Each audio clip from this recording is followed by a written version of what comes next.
हमारे माननीय मुख्यमंत्री जी इस संगठन के प्रति बहुत ज़्यादा संवेदनशीलता के साथ बहुत सारे चीज़ें जो बहुत लंबे समय से पेंडिंग थी उसको पूरा किया। जहां एक ओर इनका दैनिक भत्ता माननीय मुख्यमंत्री जी ने हमारे सिपाही के बराबर कर दिया, वहीं साथ साथ जब भी ये संचरण होता है उसके लिए भी इन्होंने काफ़ी दयापूर्वक टीए बढ़ाने का काम किया है। हम हर तरह से प्रयास कर रहे हैं कि यह संगठन ज़्यादा से ज़्यादा आम जनता की सेवा में लगा रहे। नमस्कार, मैं home guard DGP Vijay Kumar Maurya home guard दिवस के पूर्व संध्या पर सभी का स्वागत करता हूं। ये होमगार्ड संगठन सन 1962 में एक विशेष परिस्थितियों में बना था। आज इस पूर्व संध्या पर जहां मैं एक और होमगार्ड संगठन के संबंध में बताऊंगा, वहीं यह भी बताऊंगा कि किस तरह से होमगार्ड का संगठन प्रदेश में पूरे मनोयोग से जन सेवा में लगा हुआ है।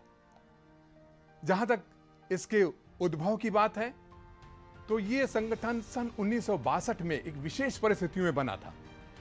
जब चाइना ने भारत पर आक्रमण किया था, उसके बाद केंद्र सरकार ने 3 महत्वपूर्ण संगठन बनाए थे। एक था एसएसबी, आईटीबीपी और उसके साथ साथ होमगार्ड और सिविल डिफेंस का संगठन। और यह संगठन इस बात के लिए बनाया गया था कि जहां एक ओर हमारे सशस्त्र सेनाएं बॉर्डर की रक्षा करती हैं, हमारा पुलिस बल इंटरनल सिक्योरिटी में लगा रहता है, लेकिन जब ऐसी आपातकालीन सिचुएशन आती है उसमें इनके साथ साथ एक बड़े बल की भी आवश्यकता होती है कि आम जनता के साथ मिल करके एक रेसिस्टेंस क्रिएट करे, ताकि हम हर तरह से दुश्मन का और समाज के किसी भी तरह की आपदाओं का पूरी तरह से उसका निराकरण कर सकें, उसके साथ लड़ सकें। होमगार्ड इन्हीं अवधारणा के साथ बना था। आज उत्तर प्रदेश में जिस समय 80,000 से भी ज्यादा होमगार्ड के लोग सक्रिय हैं, ये देश का सबसे बड़ा संगठन है। जहां एक और हम पुलिस के साथ मिलकर के डे टू डे एक्टिविटी में काम करते हैं, शांति व्यवस्था, कानून व्यवस्था बनाए रखने में काम करते हैं, वहीं जब भी कोई महामारी आती है, जब भी कोई विशेष परिस्थितियां होती हैं, उसमें भी हमारी बहुत बड़ी भूमिका रहती है। जैसे अभी कुछ ही वर्षों पूर्व, अभी हम भूले नहीं होंगे, कोविड, जब इतनी बड़ी महामारी पूरे प्रदेश और देश को, बल्कि पूरे विश्व को बहुत ज़्यादा अपने इनगल्फ कर लिया था, उस समय हमारे स्वयंसेवी अपने जितने लोग माइग्रेंट्स आ रहे थे, विभिन्न प्रदेशों से इस प्रदेश में आ रहे थे, उनको सुव्यवस्थित ढंग से घर ले जाने के लिए हमारे स्वयंसेवी संगठन अपने जान की बाजी लगा करके उनको अपने घरों तक ले गए। कई ऐसे हमारे स्वयंसेवी संगठन के लोगों ने अपनी जान की आहुति भी दी है। आज इस अवसर पर मैं उन सबको और उसके साथ साथ जितने हमारे होमगार्ड स्वयंसेवक अपने जानों की कुर्बानी दी है, उनको श्रद्धांजलि अर्पित करता हूं। उनके परिवारजनों को सबको आश्वस्त करना चाहता हूं कि मैं अपने पूरे बल के साथ आपके साथ हैं, आपके सभी सुख दुख में हम भागीदार हैं। हमें आज के दिन हर तरह से जहां एक ओर अपने गौरवशाली अतीत को याद रखना है, वहीं साथ साथ हम आगे और क्या कर सकें, जनसेवा में किस तरह से और उद्यत रह सकें, इस पर भी विचार करना चाहिए। विगत वर्षों में हमने गंगा सफाई अभियान के साथ जुड़ करके हमारे स्वयंसेवी संगठनों ने बहुत बड़ा काम किया है। माननीय प्रधानमंत्री जी और माननीय मुख्यमंत्री जी के जो जल संरक्षण का काम है, उसमें बढ़ चढ़कर काम किया है। जहां तक ये अमृत सरोवर हैं, उनके आसपास आम जनता के साथ मिलकर के भारी संख्या में वृक्षारोपण का काम किया।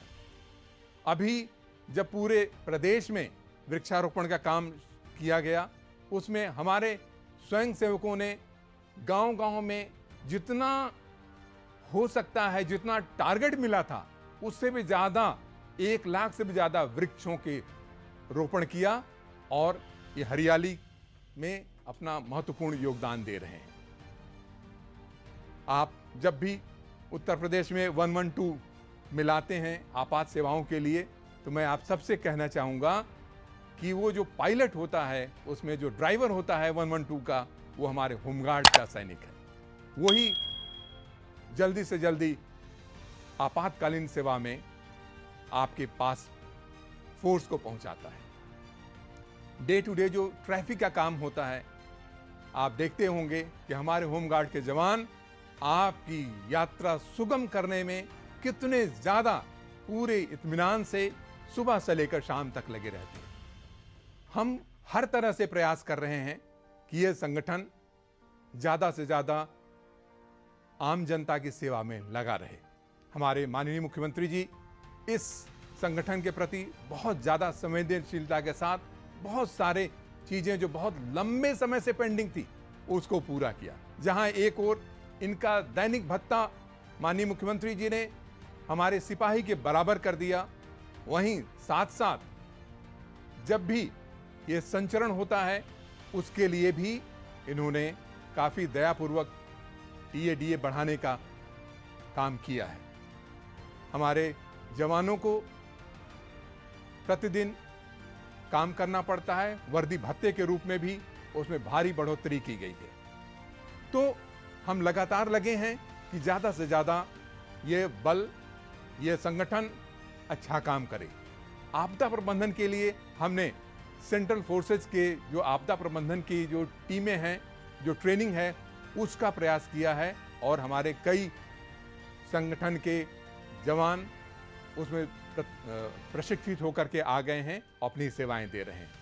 कुल मिलाकर के प्रयास हमारा ये है कि आने वाले समय में यह संगठन अपनी पूरी निष्ठा से जन सेवा में काम करे। हम हर हाल में पुलिस के साथ कंधा से कंधा मिलाकर और स्टेट के अन्य आपदा प्रबंधन के साथ कंधा से कंधा मिलाकर के, या जो भी दायित्व सरकार देती है उसको पूरे निष्ठा के साथ करें। आम जनता का विश्वास हमने हासिल किया है, आने वाले समय में और अच्छी तरह से करेंगे।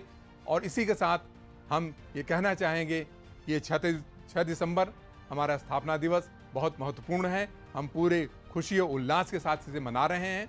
आने वाले समय में हम और अच्छी तरह से तत्परता के साथ जनसेवा के साथ जुड़े रहेंगे। धन्यवाद। जय हिंद।